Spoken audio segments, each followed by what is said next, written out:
ਨੰਬਰਦਾਰਾਂ ਵਾਸਤੇ ਤੇ ਪਿੰਡ ਵਾਲਾ ਵਾਸਤੇ ਜ਼ਿਮੀਂਦਾਰ ਕਿਸਾਨਾਂ ਵਾਸਤੇ ਬਹੁਤ ਵੱਡੀ ਖੁਸ਼ਖਬਰੀ ਲੈ ਕੇ ਜਨਾਬ ਆ ਗਏ ਆ। ਜਿੱਦਾਂ ਕਿ ਤੁਸੀਂ ਜਾਣਦੇ ਹੋ ਕਿ ਪਹਿਲੇ ਜ਼ਮਾਨੇ ਦੇ ਵਿੱਚ ਪਹਿਲਾ ਜ਼ਮਾਨਾ ਹੁੰਦਾ ਸੀ, ਪਹਿਲਾ ਜ਼ਮਾਨੇ ਕਵਾਂਗੇ ਨੰਬਰਦਾਰੀ ਨਿਜ਼ਾਮ ਹੁੰਦਾ ਸੀਗਾ। ਉਹਦੇ ਵਿੱਚ ਹੁੰਦਾ ਕੀ ਸੀਗਾ, ਪਿੰਡ ਦਾ ਕੋਈ ਮਸਲਾ ਬਣ ਗਿਆ ਨੰਬਰਦਾਰ ਕੋਲ ਚਲ ਜਾਓ, ਕਿਸੇ ਬੰਦੇ ਦੀ ਸੁਣਾਈ ਨਹੀਂ ਹੋ ਰਹੀ ਕਚਹਿਰੀਆਂ ਵਿੱਚ ਜਾਂ ਕਿਤੇ ਹੋਰ ਮਸਲਾ ਬਣ ਗਿਆ, ਨੰਬਰਦਾਰ ਨੂੰ ਕਹਿਣਾ, ਨੰਬਰਦਾਰ ਨੇ ਕੰਮ ਕਰਾ ਦੇਣਾ, ਸਾਡਾ ਸਾਰਾ ਕੰਮ ਘਰ ਬੈਠਿਆਂ ਜ਼ਿਆਦਾਤਰ ਤਕਰੀਬਨ ਹੋ ਜਾਣਾ। ਜ਼ਮੀਨਾਂ ਦੇ ਮਾਮਲੇ ਵਗੈਰਾ ਕੋਈ ਆਪਣਾ ਤੁਸੀਂ ਰਜਿਸਟਰੀ ਕਰਵਾਉਣੀ ਆ, ਵਿਰਾਸਤ ਕਰਵਾਉਣੀ ਆ, ਉਹ ਸਾਰੀ ਨੰਬਰਦਾਰ ਸਾਹਿਬ ਦੇ ਥਰੂ ਹੋਇਆ ਕਰਦੀ ਸੀ। ਲੇਕਿਨ ਹੁਣ ਨਾ ਇਹ ਕੰਮ ਹੋ ਗਿਆ ਸੀ ਖਤਮ। ਹੁਣ ਤੇ ਪਿੰਡ ਦੇ ਵਿੱਚੋਂ ਬੰਦਾ ਫੜ ਕੇ ਜਾਂਦਾ ਸੀ, ਨੰਬਰਦਾਰ ਨੂੰ ਪਤਾ ਨਹੀਂ ਸੀ ਹੁੰਦਾ। ਪਿੰਡਾਂ ਦੇ ਵਿੱਚ ਢੇਰ ਬਣ ਗਏ, ਮਤਲਬ ਕਿ ਅਲੱਗਾ ਬਣ ਗਏ, ਇੱਕ ਜੱਟਾਂ ਦਾ ਅਲੱਗਾ, ਬਾਣਾ ਦਾ ਅਲੱਗਾ, ਬਾਕੀ ਜਿਹੜੀਆਂ ਬਰਾਦਰੀਆਂ ਅਗਰ ਕੋਈ ਉਹਨਾਂ ਦਾ ਉਹਨੇ ਆਪਣੀ ਬਰਾਦਰੀ ਨੂੰ ਸਪੋਰਟ ਕਰਨਾ। ਲੇਕਿਨ ਉਹ ਨਾ ਨਿਜ਼ਾਮ ਇੱਕ ਹਿਸਾਬ ਦਾ ਨਾ ਖਤਮ ਹੋ ਚੁੱਕਿਆ ਸੀਗਾ। ਹੁਣ ਨਿਜ਼ਾਮ ਦੁਬਾਰਾ ਲਿਆਉਣ ਵਾਸਤੇ ਜਨਾਬ ਜਿਨ੍ਹਾਂ ਨੇ ਇਹ ਮਿਹਨਤ ਕੀਤੀ ਆ, ਜ਼ਿਮੀਂਦਾਰੋ ਲੰਬੜਦਾਰੋ ਸਾਹਿਬੋ, ਤੁਹਾਡੇ ਵਾਸਤੇ ਜਿਹੜੇ ਜਿਹੜੇ ਬੰਦੇ ਲੱਗੇ ਨੇ ਮੈਂ ਉਹਨਾਂ ਦੇ ਨਾਮ ਤੁਹਾਡੇ ਅੱਗੇ ਰੱਖ ਦੇਣਾ। ਉਹਨਾਂ ਨੇ ਬਕਾਇਦਾ ਇਹਦੀ ਉੱਤੇ ਬੜੀ ਮਿਹਨਤ ਕੀਤੀ ਆ, ਬਹੁਤ ਲੋਕਾਂ ਨੂੰ ਗਏ ਆਪਣੀਆਂ ਗੱਲਾਂ ਅੱਗੇ ਸੁਣਾਈਆਂ, ਦੱਸੀਆਂ, ਬੰਦਿਆਂ ਨੂੰ ਮਿਲੇ ਕਿ ਇਸ ਨਿਜ਼ਾਮ ਨੂੰ ਦੁਬਾਰਾ ਵਾਪਸ ਲਿਆਇਆ ਜਾਏ ਤਾਂ ਕਿ ਜਿੰਨੇ ਵੀ ਪਿੰਡਾਂ ਦੇ ਗਰੀਬ ਆਵਾਮ ਆ, ਪਿੰਡਾਂ ਦੇ ਕਾਫੀ 70% ਜਿਹੜੀ ਨਾ ਆਵਾਮ ਉਹ ਜ਼ਿਆਦਾਤਰ ਪਿੰਡਾਂ 'ਚ ਰਹਿੰਦੀ ਹੈ ਅਤੇ ਉਹ ਪਿੰਡਾਂ ਦੇ ਵਿੱਚ ਜ਼ਿਆਦਾ ਮਸਲੇ ਹੁੰਦੇ। ਜ਼ਮੀਨਾਂ ਵੀ ਪਿੰਡਾਂ ਸ਼ਹਿਰਾਂ ਵਾਲੇ ਉਹਨਾਂ ਨੂੰ ਤਾਂ ਸਿਰਫ ਆਪਣੇ ਕਾਰੋਬਾਰ ਨਾਲ ਗਰਜ਼ ਹੁੰਦੀ ਆ, ਉਹਨਾਂ ਦਾ ਜ਼ਮੀਨ ਜਾਇਦਾਦ ਨਾਲ ਕੋਈ ਤਲਕ ਨਹੀਂ। ਅਗਰ ਕੋਈ ਉਹਨਾਂ ਦੀ ਜ਼ਮੀਨ ਹੈਗੀ ਆ ਉਹ ਵੀ ਕਿਸੇ ਪਿੰਡ ਦੇ ਵਿੱਚ ਹੀ ਹੋਣੀ ਆ। ਹੁਣ ਹੋਣਾ ਕੀ ਹੈ ਜਨਾਬ, ਫਿਰ ਦੁਬਾਰਾ ਨੰਬਰਦਾਰੀ ਨਿਜ਼ਾਮ ਆ ਰਿਹਾ। ਉਹਨਾਂ ਨੂੰ ਲਿਆਉਣ ਵਾਸਤੇ ਜਨਾਬ ਸਭ ਤੋਂ ਪਹਿਲੇ ਚੌਧਰੀ ਯਕੂਬ ਸਾਬਰ ਸਾਹਿਬ, ਠੀਕ ਹੈ, ਇਹ ਮਰਕਜ਼ੀ ਸਦਰ ਨੇ ਆਲ ਪਾਕਿਸਤਾਨ ਨੰਬਰਦਾਰ ਐਸੋਸੀਏਸ਼ਨ ਦੇ, ਉਸ ਦੇ ਇਹਨਾਂ ਦੇ ਨਾਲ ਮੌਜੂਦ ਨੇ ਜਨਾਬ ਮੀਆਂ ਜ਼ਫਰਬਾਦ ਸਾਹਿਬ, ਜਨਾਬ ਨਬੀਲ ਜਵੇਦ ਸਾਹਿਬ ਅਤੇ ਜਨਾਬ ਸ਼ਫਕਤੁੱਲਾ ਸਾਹਿਬ।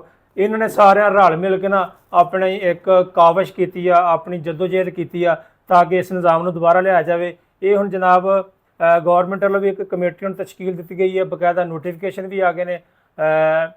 ਉਹਨਾਂ ਦੇ ਵਿੱਚ ਕੌਣ ਕੌਣ ਹੋਣਗੇ, ਤਹਿਸੀਲਦਾਰ ਸਾਹਿਬ ਹੋਣਗੇ, ਆਪਣਾ ਏਸੀ ਸਾਹਿਬ ਹੋਣਗੇ, ਨੰਬਰਦਾਰ ਹੋਣਗੇ, ਅਤੇ ਨੰਬਰਦਾਰ ਜਿਹੜੇ ਨੇ ਆਪਣੇ 2-3 ਪੱਤੀਦਾਰ ਵੀ ਵਿੱਚ ਇਹਦੇ ਸ਼ਾਮਲ ਕਰ ਸਕਦੇ ਨੇ। ਇਹ ਹੁਣ ਕਮੇਟੀ ਦਾ ਕੰਮ ਕੀ ਹੋਏਗਾ, ਅਗਰ ਕਿਸੇ ਵੀ ਪਿੰਡ ਦਾ ਕੋਈ ਮਸਲਾ ਹੋਏਗਾ ਨਾ ਇਸ ਕਮੇਟੀ ਕੋਲ ਜਾਇਆ ਕਰੇਗਾ, ਇਹ ਕਮੇਟੀ ਉਸ ਮਸਲੇ ਨੂੰ ਹੱਲ ਕਰਾ ਕੇ ਦਿਆ ਕਰੇਗੀ। ਅਤੇ ਜਨਾਬ ਯਕੂਬ ਸਾਹਿਬ ਦੀਆਂ ਮੁਹੱਬਤਾਂ ਦਾ ਸ਼ੁਕਰੀਆ ਜਿਨ੍ਹਾਂ ਨੇ ਕਾਵਿਸ਼ ਕੀਤੀ ਹੈ। ਅਗਰ ਕੋਈ ਤੁਹਾਡੇ ਨਾਲ ਕੋਈ ਗਾਂ ਆਇੰਦਾ ਕੋਈ ਮਸਲਾ ਆਏਗਾ, ਮੇਰੀ ਵੀਡੀਓ ਸੇਵ ਕਰ ਲੈਣਾ, ਮੇਰੇ ਨਾਲ ਰਾਬਤਾ ਕਰ ਲੈਣਾ। ਮੈਂ ਅੱਗੇ ਅਗਰ ਤੁਹਾਡਾ ਡਾਇਰੈਕਟ ਰਾਬਤਾ ਨਾ ਹੋਵੇ ਜਾਂ ਤੁਸੀਂ ਉੱਥੇ ਤੱਕ ਲਾ ਲਓ ਕਿ ਤੁਸੀਂ ਨਹੀਂ ਜਾ ਸਕਦੇ ਅਤੇ ਉਹ ਯਕੂਬ ਸਾਹਿਬ ਹਾਜ਼ਰ ਨੇ ਕਹੋਗੇ ਅਤੇ ਉਹਨਾਂ ਦਾ ਤੁਹਾਨੂੰ ਨੰਬਰ ਰਾਬਤਾ ਵੀ ਦੇ ਦਾਂਗੇ, ਅਤੇ ਤਾਂ ਕਿ ਤੁਸੀਂ ਉਹਨਾਂ ਨਾਲ ਡਾਇਰੈਕਟ ਰਾਬਤਾ ਕਰਕੇ ਆਪਣਾ ਮਸ਼ਵਰਾ ਵੀ ਕਰ ਸਕੋ, ਉਹਨਾਂ ਅੱਗੇ ਆਪਣੀ ਗੱਲ ਵੀ ਰੱਖ ਸਕੋ ਵੀ ਆਹ ਸਾਡੇ ਪਿੰਡ ਦਾ ਮਸਲਾ, ਆਹ ਸਾਡਾ ਮਸਲਾ ਆ। ਅਤੇ ਕੋਸ਼ਿਸ਼ ਕਰਦੇ ਹਾਂ ਕਿ ਆਪਣੇ ਪਿੰਡ ਵਾਲਿਆਂ ਦੇ ਮਸਲੇ ਹੱਲ ਕਰਨੇ। ਸਭ ਤੋਂ ਵੱਡੀ ਯਕੂਬ ਸਾਹਿਬ ਤੁਹਾਨੂੰ ਮੁਖਾਤਬ ਕਰਕੇ ਕਹਿ ਰਿਹਾ ਅਤੇ ਆਪਣਾ ਮਰੀਮ ਨਵਾਜ਼ ਸਾਹਿਬਾ ਤੁਹਾਨੂੰ ਇੱਕ ਮੁਖਾਤਬ ਕਰਕੇ ਗੱਲ ਕਹਿ ਰਿਹਾ ਕਿ ਨਿਜ਼ਾਮ ਜਿਹੜੇ ਹੁਣ ਪਿੰਡਾਂ ਦੇ ਅੱਜ ਕੱਲ੍ਹ ਚੱਲ ਰਹੇ ਆ ਨਾ, ਅੱਜ ਕੱਲ੍ਹ ਚੱਲ ਰਹੇ ਧੜੇਬਾਜ਼ੀ, ਠੀਕ ਹੈ, ਵੋਟਾਂ ਲੈਣ ਵਾਰੀ ਆਹੋ ਅਤੇ ਜਦੋਂ ਵੋਟਾਂ ਲੰਘ ਜਾਣੀਆਂ ਤੂੰ ਕੌਣ ਅਤੇ ਮੈਂ ਕੌਣ।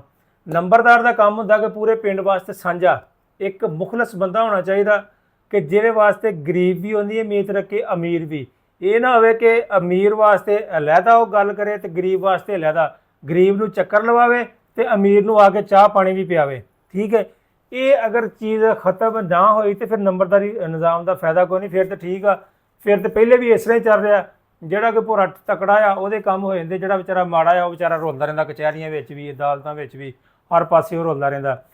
ਗੱਲ ਕਰਨ ਦਾ ਜਨਾਬ ਮਤਲਬ ਸਿਰਫ ਇੰਨਾ ਕੀ ਆ, ਅਗਰ ਇਹ ਨਿਜ਼ਾਮ ਆ ਰਿਹਾ ਇਨਸ਼ਾਅੱਲਾ ਤਾਲਾ, ਨੋਟੀਫਿਕੇਸ਼ਨ ਜਾਰੀ ਹੋ ਗਈ ਆ, ਕਮੇਟੀ ਤਸ਼ਕੀਲ ਹੋ ਗਈ ਆ, ਜਿੰਨੇ ਵੀ ਤੁਹਾਨੂੰ ਮੈਂ ਨਾਂ ਲਏ ਕਮੇਟੀ ਦੇ ਮੈਂਬਰ ਨੇ ਸਾਰੇ, ਇਹਨਾਂ ਨੇ ਬਹੁਤ ਐਫਰਟ ਕੀਤੀ ਇਸ ਕੰਮ ਵਾਸਤੇ ਤਾਂ ਕਿ ਇਹ ਜਿਹੜੇ ਪਿੰਡਾਂ ਦੇ ਨਿੱਕੇ ਨਿੱਕੇ ਛੋਟੇ ਮੋਟੇ ਝਗੜੇ ਜਾਂ ਵਿਰਾਸਤ ਦਾ ਮਸਲਾ ਜਾਂ ਕਚਹਿਰੀਆਂ ਦਾ ਮਸਲਾ ਉਹ ਸਾਰੇ ਲੋਕਾਂ ਦਾ ਪਿੰਡ ਦੇ ਵਿੱਚ ਬਹਿ ਕੇ ਹੱਲ ਹੋ ਸਕੇ।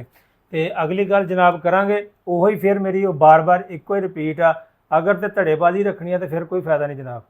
ਇਹ 'ਤੇ ਗੌਰ ਵੀ ਰੱਖਣੀ ਆ, ਕੋਈ ਹੋ ਸਕਦਾ ਕੋਈ ਇੱਦਾਂ ਦਾ ਬੰਦਾ ਵੀ ਵਿੱਚ ਪਿੰਡ ਦੇ ਵਿੱਚ ਉਹ ਐਡ ਕਰਿਓ ਤਾਂ ਕਿ ਜਿਹੜਾ ਸਿੱਧੀ ਗੱਲ ਤੁਹਾਨੂੰ ਦੱਸੇ ਕਿ ਇਹ ਫੈਸਲਾ ਨੰਬਰਦਾਰ ਸਾਹਿਬ ਗਲਤ ਕਰ ਰਹੇ ਨੇ ਜਾਂ ਸਹੀ ਕਰ ਰਹੇ ਨੇ।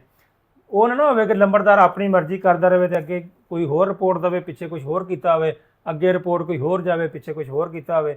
ਇਹ ਚੀਜ਼ ਨੂੰ ਲਾਜ਼ਮੀ ਖਤਮ ਕਰੋ ਤਾਂ ਕਿ ਗਰੀਬਾਂ ਵਾਸਤੇ ਕੋਈ ਭਲਾ ਹੋ ਸਕੇ। ਬਾਕੀ ਜਿਹੜਾ ਜ਼ਮੀਨ ਆ ਆਪਣਾ ਸਬਜ਼ੀਆਂ ਸੁਬਜ਼ੀਆਂ ਲਾਉਣ ਵਾਲਾ ਉਹ ਵੀ ਕੰਮ ਸਟਾਰਟ ਹੋ ਚੱਲ, ਅੱਲਾ ਕਰਕੇ ਜਿੱਦਾਂ ਹੀ ਨਿਜ਼ਾਮ ਮੁਤਫਿਕ ਹੋਏਗਾ ਆਪਣਾ ਨਾਫਿਜ਼ ਹੋਏਗਾ ਨਾਲ ਹੀ ਦੂਜਾ ਕੰਮ ਵੀ ਸਟਾਰਟ ਹੋ ਜਾਏਗਾ। ਬਾਕੀ ਕਈਆਂ ਦੇ ਕਮੈਂਟ ਵੀ ਆਏ ਸੀਗੇ ਭਾਈਆਂ ਦੇ ਕਿ ਯਾਰ ਅਸੀਂ, ਮੈਨੂੰ ਬਕਾਇਦਾ ਕਮੈਂਟ ਵੀ ਆਇਆ ਕਿ ਯਾਰ ਮੈਂ ਨੰਬਰਦਾਰ ਹਾਂ, ਮੇਰੇ ਕੋਲ ਜ਼ਮੀਨ ਹੀ ਕੋਈ ਨਹੀਂ ਗੀ।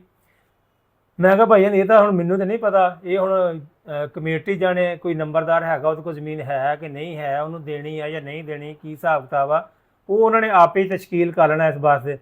ਕਿਉਂਕਿ ਜਦੋਂ ਪਹਿਲੇ ਨੰਬਰਦਾਰੀ ਨਿਜ਼ਾਮ ਚੱਲਿਆ ਸੀ ਨਾ, ਬਕਾਇਦਾ ਗੌਰਮੈਂਟ ਨੇ ਮੇਰੇ ਖਿਆਲ 'ਚ ਆਈਡੀਆ ਦੇ ਮੁਤਾਬਕ ਗੱਲ ਕਰ ਰਹੇ, ਕਨਫਰਮ ਨਹੀਂ ਕਰ ਰਿਹਾ, ਕਿ 11-12 ਕਿੱਲੇ ਇਸ ਕੰਮ ਵਾਸਤੇ ਦਿੱਤੇ ਸੀਗੇ ਕਿ ਲੋਕਾਂ ਦੀ ਭਲਾਈ, ਜਿਹੜੇ ਕਿ ਆਉਣ ਜਾਣ ਰਾਹਗੀਰ, ਪੁਲਿਸ ਦੇ, ਅਗਰ ਕੋਈ ਪੁਲਿਸ ਪਿੰਡ 'ਚ ਆਉਂਦੀ ਆ ਉਹਨੂੰ ਖਾਣਾ ਪਾਣੀ, ਰੋਟੀ ਪਾਣੀ ਉਹਨਾਂ ਨੂੰ ਖਵਾਉਣਾ, ਕੋਈ ਮਹਿਮਾਨ ਆ ਰਾਹਗੀਰ ਜਾ ਰਿਹਾ, ਪੈਦਲ ਸਫ਼ਰ ਕਰਦੇ ਹੁੰਦੇ ਸੀ, ਉਹਨਾਂ ਨੂੰ ਖਾਣਾ ਖਵਾਉਣਾ, ਇਹ ਰਿਹਾਇਸ਼ ਦੇਣੀ, ਸੌਣ ਵਾਸਤੇ ਜਗ੍ਹਾ ਦੇਣੀ, ਉਹਨਾਂ ਦੇ ਜਾਨਵਰ ਅਗਰ ਨਾਲ ਆ ਉਹਨਾਂ ਨੂੰ ਵੀ ਨਾਲ ਚਾਰਾ ਚੂਰਾ ਪਿਲਾਉਣਾ ਖਵਾਉਣਾ। ਤੇ ਇਹ ਪਹਿਲੇ ਤਾਂ ਨਿਜ਼ਾਮ ਚੱਲਦਾ ਸੀ, ਇਸ ਵਾਸਤੇ ਉਹਨਾਂ ਨੇ ਦਿੱਤਾ ਸੀਗਾ। ਤੇ ਹੁਣ ਨਿਜ਼ਾਮ ਉਹ ਚੇਂਜ ਹੋ ਗਿਆ, ਹੁਣ ਕਈਆਂ ਦੇ ਨੰਬਰਦਾਰਾਂ ਨੇ ਠੇਕਿਆਂ 'ਤੇ ਦਿੱਤੀਆਂ ਨੇ, ਕਈ ਪਤਾ ਨਹੀਂ ਪੈਸੇ ਪੂਸੇ ਦੇ ਦਵਾ ਕੇ ਉਹਨਾਂ ਨੇ ਆਪਣੇ ਨਾਮ ਰਜਿਸਟਰੀਆਂ ਕਰਵਾ ਕੇ ਉਹ ਵੇਚ ਦਿੱਤੀਆਂ ਆ। ਇਸ ਕਰਕੇ ਵੀ ਹੋ ਸਕਦਾ ਕਿ ਤੁਹਾਡੇ ਕੋਲ ਆਪਣਾ ਜ਼ਮੀਨ ਨਾ ਹੋਵੇ, ਲੇਕਿਨ ਅਗਰ ਤੁਸੀਂ ਪਿੱਛੇ ਜਾ ਕੇ ਵੇਖੋ ਨਾ ਕਿ ਤੁਹਾਡਾ ਨੰਬਰਦਾਰੀ ਨਿਜ਼ਾਮ ਸ਼ੁਰੂ ਤੋਂ ਚੱਲਦਾ ਆ ਰਿਹਾ, ਤੇ ਤੁਹਾਡੀ ਉਹ ਜਿਹੜੀ ਚੀਜ਼ ਹੈ ਨਾ, ਉਹ ਬਕਾਇਦਾ ਇੱਕ ਮਾਲ ਰੈਵਨਿਊ ਦੇ ਨਾਮ ਹੀ ਹੁੰਦੀ ਹੈ, ਤੁਹਾਡੇ ਨਾਮ ਨਹੀਂ ਹੁੰਦੀ। ਅਗਰ ਪੈਸੇ ਦੇ ਕੇ ਜਾਂ ਕੋਈ ਹੋਰ ਗੱਲਬਾਤ ਰਿਸ਼ਵਤ ਸਿਫਾਰਿਸ਼ ਕਰਾ ਕੇ ਆਪਣੇ ਨਾਮ ਕਰਵਾ ਲਈ ਹੋਵੇ ਤਾਂ ਉਹ ਇੱਕ ਲਹਿਦਾ ਇਸ਼ੂ ਆ। ਲੇਕਿਨ ਜਿਹੜੀ ਨੰਬਰਦਾਰਾਂ ਦੀ ਜ਼ਮੀਨ ਹੁੰਦੀ ਹੈ ਨਾ, ਇਹ ਹੁੰਦੀ ਆ ਰੈਵਨਿਊ ਬੋਰਡ ਆਫ ਰੈਵਨਿਊ, ਜਿਹੜੇ ਮਾਲ ਵਾਲੇ ਆ ਉਹਨਾਂ ਦੇ ਨਾਮ 'ਤੇ ਹੁੰਦੀ ਆ, ਉਹ ਕਿਤੇ ਪਾਸੇ ਨਹੀਂ ਜਾਂਦੀ ਹੈ। ਕਿ ਇੱਕ ਨੰਬਰਦਾਰ ਤੋਂ ਅੱਲਾਹ ਪਾਕ ਹੋਣਾ ਤਾਂ ਸਾਰਿਆਂ ਨਾਲ ਹੀ ਹੁੰਦਾ, ਕਿ ਅਗਰ ਕੋਈ ਇੱਕ ਨੰਬਰਦਾਰ ਫੌਤ ਹੋ ਗਿਆ, ਉਹਦੇ ਬਾਅਦ ਉਹਦੇ ਬੱਚੇ ਹੁੰਦੇ ਨੇ, ਅਗਰ ਬੱਚਾ ਨਾ ਹੋਵੇ, 2-3 ਬੱਚੇ ਹੋਣ, ਫਿਰ ਉਹਦੇ ਕੋਲ ਜਾਂਦੀ ਹੁੰਦੀ ਆ ਜਿਹਦੇ ਸਿਰ 'ਤੇ ਪਗੜੀ ਰੱਖਦੇ ਆ। ਇਹ ਕੰਮ ਇੱਦਾਂ ਹੀ ਚੱਲਦਾ ਰਹਿੰਦਾ, ਲੇਕਿਨ ਉਹ ਨਾਮ ਉਹਨਾਂ ਦੇ ਰਹਿੰਦੀ ਹੈ, ਨੰਬਰਦਾਰਾਂ ਦੇ ਨਾਮ ਨਹੀਂ ਹੁੰਦੀ, ਉਹਨਾਂ ਦੀ ਆਪਣੀ ਇੱਕ ਅਲੱਗਾ ਜ਼ਮੀਨ ਜਿਹੜੀ ਹੁੰਦੀ ਆ ਉਹੀ ਹੁੰਦੀ ਆ। ਤੇ ਜਨਾਬ ਵੀਡੀਓ ਨੂੰ ਕਰਾਂਗੇ ਇੱਥੇ ਖਤਮ। ਅਗਰ ਤੁਸੀਂ ਵੀਡੀਓ ਤੁਹਾਨੂੰ ਅੱਛੀ ਲੱਗੀ ਤੇ ਅੱਗੇ ਸ਼ੇਅਰ ਲਾਜ਼ਮੀ ਕਰ ਦੇਣਾ। ਮਿਲਾਂਗੇ ਤੁਹਾਨੂੰ ਅਸੀਂ ਆਪਣੀ ਅਗਲੀ ਵੀਡੀਓ 'ਚ। ਕਮੈਂਟ ਵਿੱਚ ਆਪਣੀ ਰਾਏ ਦਾ ਇਜ਼ਹਾਰ ਲਾਜ਼ਮੀ ਕਰਨਾ। ਅੱਲਾਹ ਹਾਫਿਜ਼।